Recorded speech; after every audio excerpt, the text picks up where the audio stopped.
hadirkan di kemarin ya Promkaja. Alhamdulillah. Hari menjelang persembahan ya. Ada takjilan kalau mau.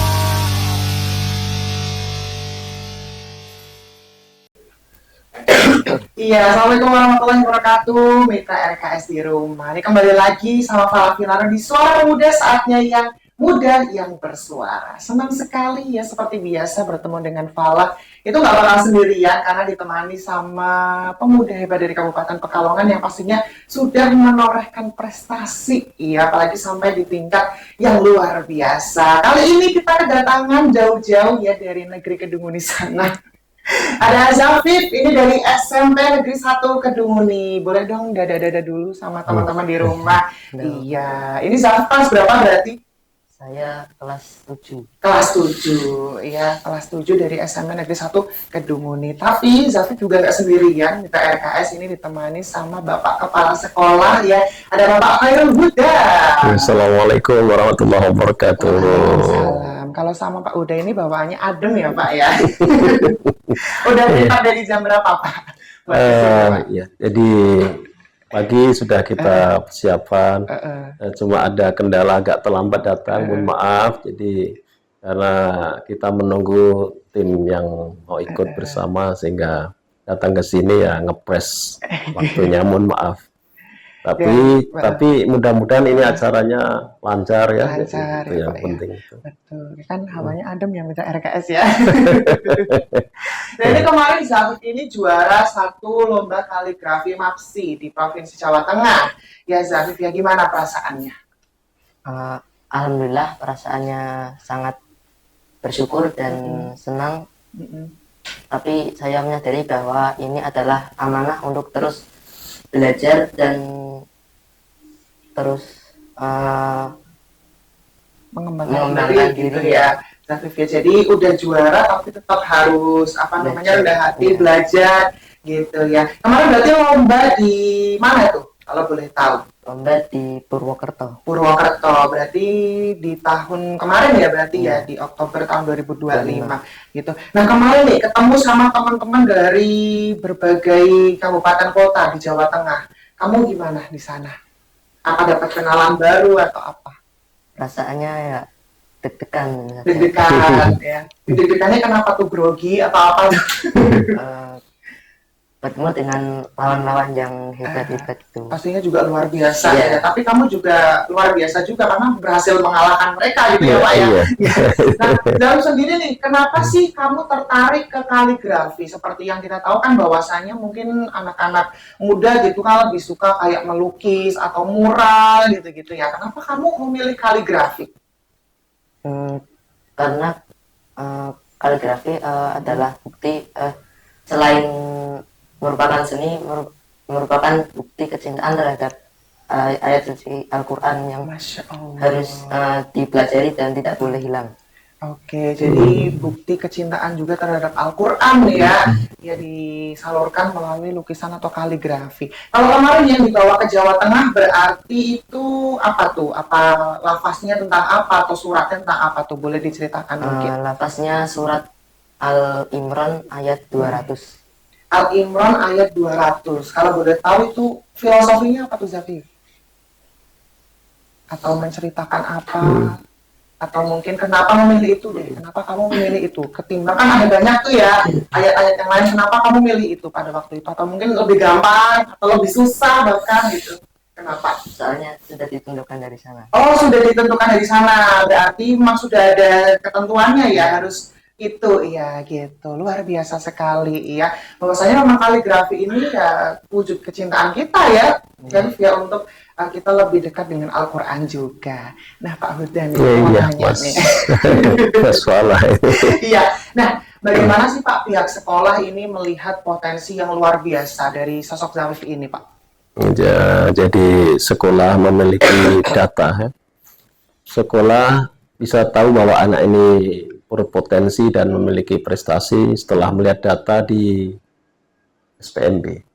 Jadi SPMB kita punya data-data anak-anak yang berprestasi, karena di jalur prestasi kita data. Kita catat mana-mana yang bisa terus pacu untuk lebih baik lagi dan bisa dikembangkan. Nah, salah satunya kita temukan ini Mas Zafif.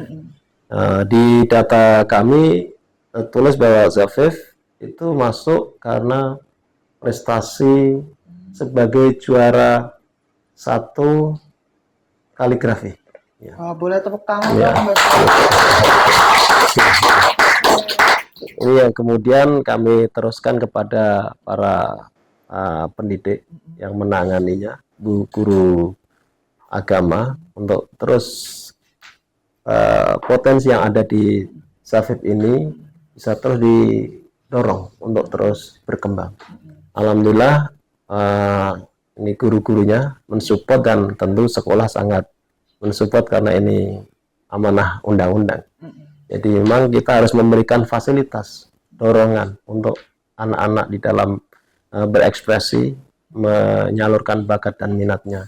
Dan alhamdulillah Zafif itu juga didukung oleh ya keluarganya bagus, menyambung dengan sekolah, saling komunikasi, akhirnya terus kita pacu, kita dorong. Meskipun di sekolah sendiri kita tidak memiliki ekstra untuk kaligrafi.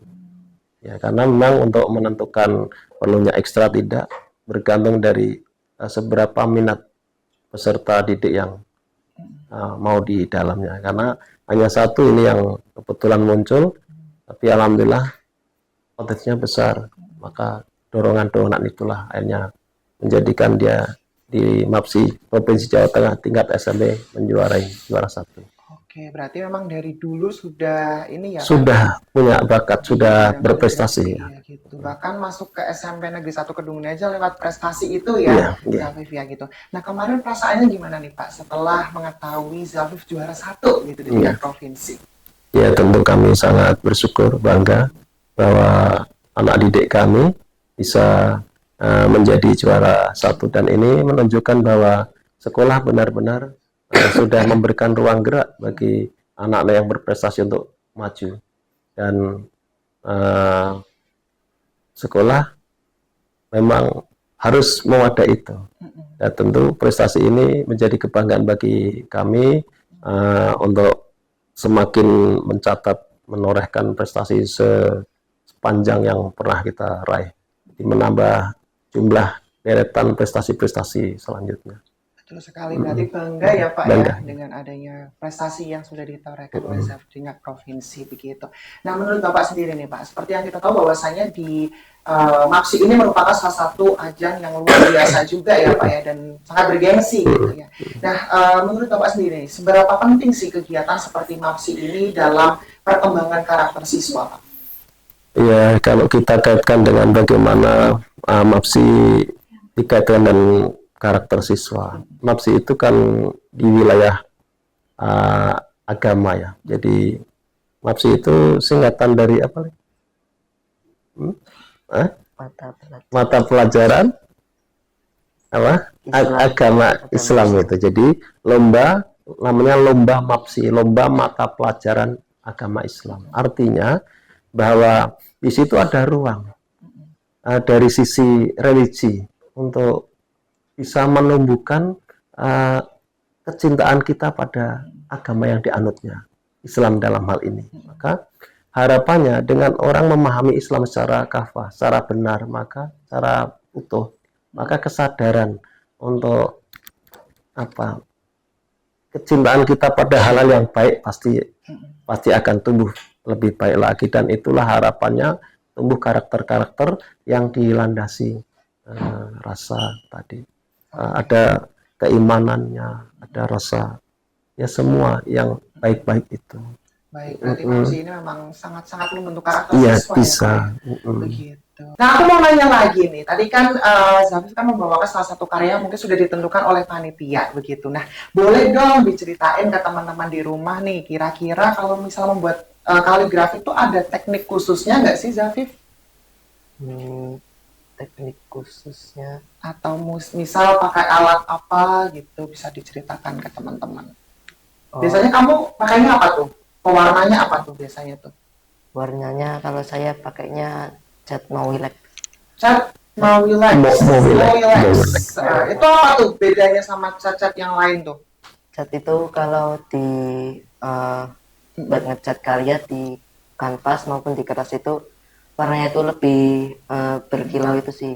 Lebih glossy Iya, ya, begitu. Kalau misal nih Kak Paula pengen buat kaligrafi tapi misal pakainya krayon gitu, itu apakah bisa? Bisa juga bisa. Bisa ya. Jadi pakai cat apa aja itu bisa ya. Iya, bisa. Begitu. Nah, kira-kira dalam membuat kaligrafi nih, satu karya kaligrafi itu membutuhkan waktu berapa lama? Kalau satu karya itu membutuhkan waktu sekitar 4 jam. 4 jam, wah luar biasa sekali, lama ya. 4 jam ya. Tapi kemarin pas di provinsi juga dikasih ketentuan waktu seperti itu atau seperti apa, Safif? Iya, Iya. dikasih ketentuan waktu sama Oke. panitianya. Berarti kamu benar-benar di situ menggambar gitu ya, langsung di tempat gitu ya, buat kaligrafi. Luar biasa sekali. Ternyata juga teman-teman di rumah mungkin pengen membuat kaligrafi, misal nggak punya cat yang tadi disebutkan sama Zafif, boleh pakai cat yang lain ya, begitu. Atau mungkin pakai spidol itu juga bisa ya. Yang penting membuat karya yang luar biasa begitu. Nah Pak Huda, kemarin kan Zafif kan menang juara 1 di tingkat provinsi. Iya. Kira-kira setelah ini apakah nanti akan dibawa ke tingkat nasional atau seperti apa Pak? Ya ini di MAPSI itu memang berhenti sampai di tingkat provinsi. Maka pembinaan untuk ke jenjang lebih tingginya menunggu nanti di lomba lagi ketika dia sudah SMA. Jadi jenjang SMP maupun SD hanya pada provinsi. Begitu pula sampai SMA. Jadi di kelanjutannya di tingkat nasional memang tidak ada untuk MAPSI. Nah, ini yang kita harapkan nanti bisa menjadi perhatian para pemangku kepentingan agar MAPSI ini nanti bisa sampai ke tingkat nasional sehingga pembinaannya akan berkelanjutan. Dan ini bagus sekali untuk karir prestasi si anak didik. Baik. Berarti berarti ini provinsi ini tertinggi ya Pak ya, Iya, dari tertinggi. ajang MAPSI tersebut Iya. ya. Berarti kemarin dari awalnya itu dari tingkat apa tuh Pak? Dari kecamatan ada seleksi, kemudian kabupaten, dan juaranya nanti dikirim ke tingkat provinsi, juara satunya. Berarti kemarin pas berangkat ke Purwokerto itu nggak cuma kaligrafi toh ya Pak ya, ada beberapa Ada cabang lain. beberapa cabang lain. Oke. Nah, kamu nih kan sebagai seorang juara 1 lomba kaligrafi tingkat provinsi. Kamu kalau latihan itu sehari berapa kali atau misal seminggu berapa kali Zafif kalau boleh tahu?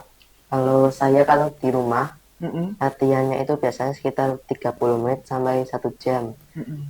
Tapi kalau sudah mulai mendekati lomba biasanya lebih dari jam itu bisa sampai 7 jam, 5 jam. 7 jam sehari, wah luar biasa sekali. Wow. Kamu pernah nggak sih kayak ngerasa aduh bosan, jenuh gitu kan gambar terus? Pernah nggak kayak gitu? Nah, Pernah. Pas ngerasa kayak gitu, kamu berhenti dulu atau lanjut aja atau gimana tuh? kalau saya berhenti dulu. Misalnya saya istirahat gitu. Soalnya kaligrafi itu membutuhkan mood juga, kalau moodnya yang rusak itu juga mengaruhi. Oke ketenangan. gitu. Ya kan mood itu mempengaruhi ya Zafif ya. Betul sekali. Saya juga soalnya Zafif. Baik, kata Malisa, Iya, yang ketawa juga kayaknya sama Iya, Pak. sama. Iya. Iya, luar biasa. Nah, kamu nih kan latihan terus tuh, sehari sampai 7 jam, 8 jam gitu. Pernah nggak sih kamu kayak sama teman kamu nih kayak, Zafif latihan mulu nih, nggak pernah main sama aku. Itu pernah nggak? Enggak. Nggak aman ya? Ya aman. Mereka gimana perasaannya ketika kamu tahu kalau kamu juara 1, teman-teman kamu tuh? Ya juga ikut senang ya. Senang ya? Ya, Iya, bisa ditraktir juga. Iya. Luar biasa sekali. Nah, dari pihak sekolah nih Pak, bagaimana sih Pak cara untuk menyeimbangkan potensi akademik dan non akademik? Seperti yang kita tahu bahwasanya kalau di MAPSI ini kan cenderung ke non akademik ya Pak ya. Nah, kalau misal untuk menyeimbangkannya sendiri seperti apa Pak? Apalagi kan Zafif ini seorang pelajar gitu. Ya, jadi ini pengalaman ya. Jadi yang sudah bahwa anak-anak yang berprestasi di non akademik cenderung berprestasi di akademik. Anak yang aktif di non akademik, aktif di akademik. Jadi sepertinya jadi seperti setelan. Ini seperti Zafif ini bagus juga di akademiknya. Jadi juara, tapi di nilai rapotnya juga bagus. Dan di kelas juga bagus. Jadi seperti itu. Jadi Berarti kami seimbang ya, Pak, ya? menemukan itu, jadi keseimbangan. Cenderungnya di anak-anak seperti itu. Kalau aktif ya aktif non akademik, akademiknya bagus. Tapi misal nih Pak, pernah nggak sih bertemu dengan siswa atau sosok siswa yang mungkin sangat menonjol di non akademik, tapi di akademiknya kurang, itu ada nggak Pak sejauh ini? Ya ada, tapi sangat sedikit ya. Di beberapa anak memang di olahraga, khususnya yang olahraga permainan. Olahraga seperti sepak bola, memang ada di kami. Kami punya data itu bahwa mereka cenderungnya suka bebas di lapangan, tapi kalau di kelas ngantuk. Ada kita gitu. jumpai. Tetapi lagi-lagi model seperti itu mentok pada belum sampai juara. Hanya aktif saja. Di luar senangnya kalau sepak bola suka, tapi ya itu setelah itu prestasinya ya nggak sampai menorehkan prestasi yang membanggakan. Di kelas ngantuk. Jadi cenderungnya gitu. Gitu ya. Jadi ini terkait dengan apa ya, manajemen diri, bahwa orang yang pengendalian dirinya bagus cenderungnya bagus di apa. Nah kalau hanya hura-hura, pengendalian dirinya kurang bagus, maka ketika di kelas ya sudah enaknya. Tapi itu minim, kecil lah. Kecil ya Pak ya. Kecil. Gitu. Jadi buat mitra RKS di rumah nih mungkin yang sudah memiliki potensi misal di bidang non akademik, jangan lupa akademiknya juga harus bagus, Iya, harus ya bagus. Pak ya, karena keduanya itu berjalan secara seimbang, Seimbang. juga harus selaras begitu. Dan menanggapi mungkin dari orang tua nih Pak yang mungkin kayak bodo amat nih dengan anak, terserahlah punya potensi apa gitu. Nah harusnya bagaimana sih Pak sebagai seorang tua dalam mendukung potensi anak gitu Pak? Orang tua tentu sangat terlibat penuh ya di dalam kemajuan prestasi anaknya, di samping sekolah ya, karena kalau hanya sekolah nanti anak ini hanya menjadi perhatian dari pihak sekolah dan di rumah sudah nggak ada yang memperhatikan. Maka sekolah memiliki cara agar orang tua terlibat penuh, maka ada semacam parenting yang kita terutama dari pihak BK punya program untuk bagaimana menyelaraskan program sekolah dengan orang tua itu bisa terlibat dalam rangka mendukung prestasi anak didiknya.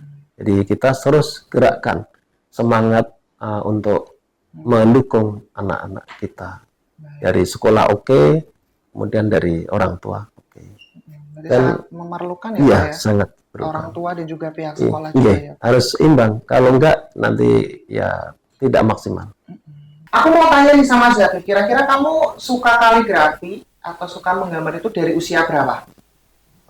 Kalau saya mulai menyukai kaligrafi sejak kelas 4 SD. Wow, dari kelas 4 SD ya, gitu. Dulu juga sudah sering ikut lomba atau gimana tuh Zaki? Kalau dulu sebelum kelas 4 itu biasanya menggambar sama mewarnai. Menggambar dan mewarnai gitu ya. Terus akhirnya ikut lomba kaligrafi juga nggak? Ikut atau enggak? Enggak. Enggak. Kelas 4 itu cuman ikut-ikutan aja, disuruh lomba ya ikut itu. Ikut-ikutan aja ya, gitu ya. Lama-kelamaan tapi suka. Lama-kelamaan lebih suka begitu. Nah, kalau di rumah sendiri latihannya sendiri atau ada pelatihnya Zaki?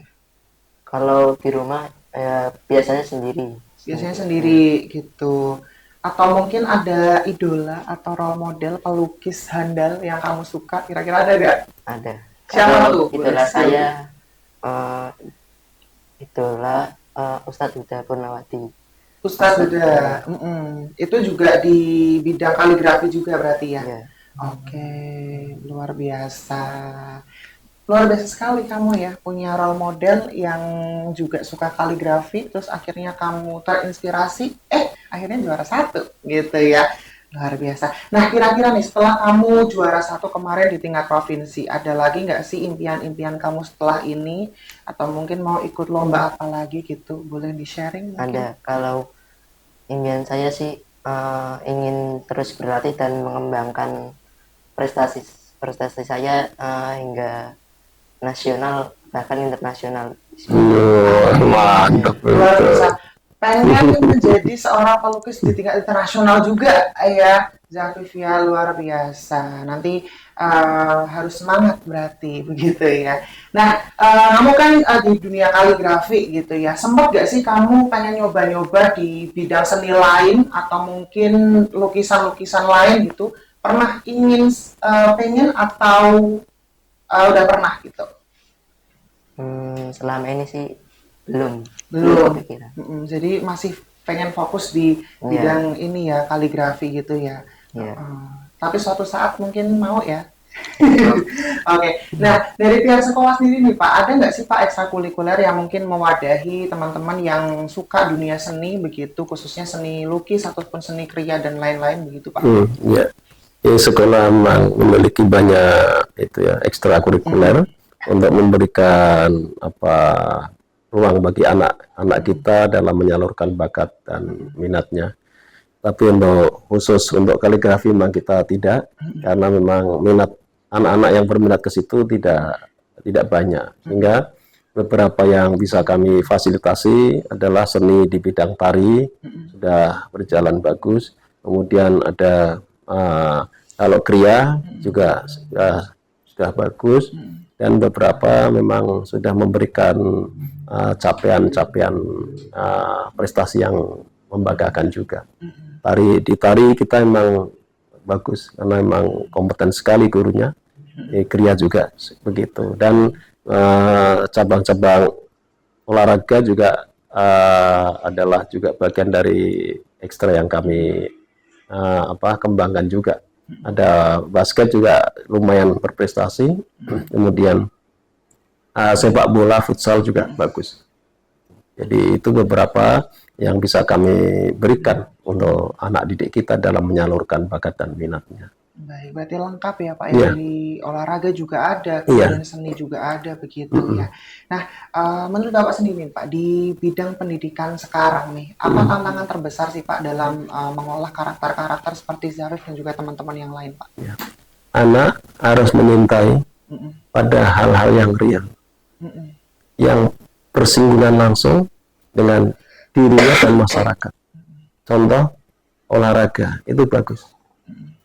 Ini saya agak sedikit memang mungkin pandangannya agak sedikit menyimpang dengan yang lain, bahwa HP tidak selamanya baik. Itu fakta. Bahwa ternyata pengaruh HP, kecanduan HP itu bisa menyebabkan anak tidak konsentrasi untuk melakukan hal-hal di luar itu. Contoh di kelas tidak tertarik, kegiatan olahraga tidak tertarik, seni tidak tertarik. Ini yang membahayakan. Nanti kita kehilangan semangat pemudanya nggak ada. Ini oleh karenanya kita ingin anak-anak itu benar-benar tertarik pada hal yang real. Jangan main HP lah. Kalau bisa, ayo orang tua ikut. Ini perhatian juga untuk orang tua. Ayo, mari kita kawal anak-anak kita agar benar-benar cinta pada lingkungannya, cinta pada budayanya, cinta pada dirinya sendiri melalui olahraga, sehingga benar-benar sebagai generasi yang diharapkan, sebagai generasi yang memiliki semangat dan kualitas hidup yang baik.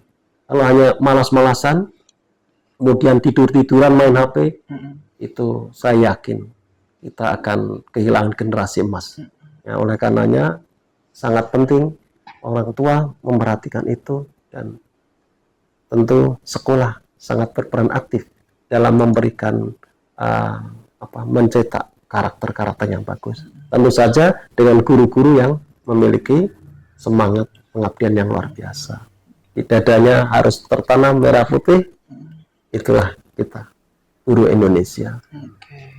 Berarti tantangan terbesar memang di karakter, HP ya Pak ya? Bisa mengubah karakter juga ya. Iya. Gitu. Jadi jangan malas-malasan. Kalau kamu sendiri nih, kadang di rumah suka main apa sih selain kaligrafi itu, atau main HP juga?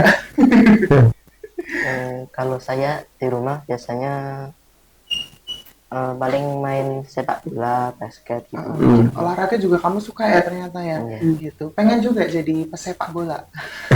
Atau pengen lomba pertandingan bola gitu. Pengen nggak? Enggak ya, dan fokus di kaligrafi aja ya. Nah mungkin Zalfi nih ada penyemangat juga nih buat teman-teman di rumah, kira-kira ada yang mau disampaikan nggak nih?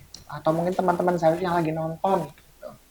Tips-tipsnya. Iya boleh, boleh. Tips-tipsnya yang pertama, tips dari saya, walaupun di bidang apapun itu, selain kaligrafi juga yang pertama niat itu harus ada. Yang kedua, mulai latihan dari dasar dahulu dengan sungguh-sungguh. Yang ketiga, selalu sabar dan evaluasi diri dan menghargai proses itu. Yang keempat, tidak pernah menyerah apapun itu masalahnya, tetap semangat. Yang terakhir, selalu berdoa agar selalu dimudahkan. Luar biasa. Sebuah amalan keras ya bagi saya juga. Karena kalau pengen mencoba sesuatu tapi nggak ada niatnya Pak, jadi susah tuh ya. Makanya harus niat ya Zarif ya. Gitu. Nah dari Pak Oda sendiri nih, mungkin ada yang pengen disampaikan untuk teman-teman pemuda di Kabupaten Pekalongan nih Pak. Ya. Sudah saatnya kita kembali ke habitat kita sebagai manusia, sebagai makhluk sosial. Jangan jauh dari lingkungan sosial kita. Kalau orang yang sudah meninggalkan lingkungan sosial kita, maka bisa dipastikan bahwa kita tidak masuk dalam sebuah tatanan negara yang bagus. Seperti hidup sendiri. Contoh, kakean HP akan menimbulkan orang itu antisosial. Tidak ada rasa empati pada sesama. Ini kan persoalan. Kalau ini dibiarkan terus-menerus, sama orang tuanya aja diperintah mungkin sulit. Ini, makanya generasi muda, ayolah, cintai olahraga, hidup bersama dengan kelompok, dengan sosialnya, rasakan apa yang ada di sekitarnya. Ada rasa empati yang muncul di situ. Ada kepedulian di situ. Bangkitkan semangat untuk saling membantu. Karena hidup sosial adalah tolong-menolong. Dan Indonesia butuh peran-peran pemuda yang memiliki rasa empati seperti itu. Tangan juga. Ya, sebagai seorang pemuda harus semangat ya dalam berkarya, berproses gitu ya Pak ya. Jangan main HP terus ya Pak ya. Itu saya sih. Karena untuk anak-anak ini yang suka HP ya. Ya kalau yang lain sudah kadaluarsa ini. Yang kadaluarsa juga Pak, masalahnya Pak. Iya. Ini bahaya ini. Tantangannya Pak Zam juga begitu. HP lagi ya. Baik, terima kasih Zafif atas waktunya. Terima kasih juga Pak Uda ya, udah menyempatkan main ke sini. Ditunggu gebrakan-gebrakan barunya yang sebentar lagi juga akan menghadapi FLS 3N ya Pak ya. Nah, nanti kita tunggu ya siapa yang akan datang ke sini ya dari SMP 1 Kedunguni. Dan mitra RKS di rumah ya, jangan lupa juga untuk selalu pantengin sosial media kita di RKS TV Channel maupun di RKS_Kajen karena banyak sekali updatean menarik. Dan jangan lupa juga untuk saksikan episode-episode kita selanjutnya. Kira-kira Falah akan menghadirkan siapa lagi di Suara Pemuda. Falah Filano dan seluruh rekan kerja yang bertugas pamit undur diri. Wassalamualaikum warahmatullahi wabarakatuh. Assalamualaikum.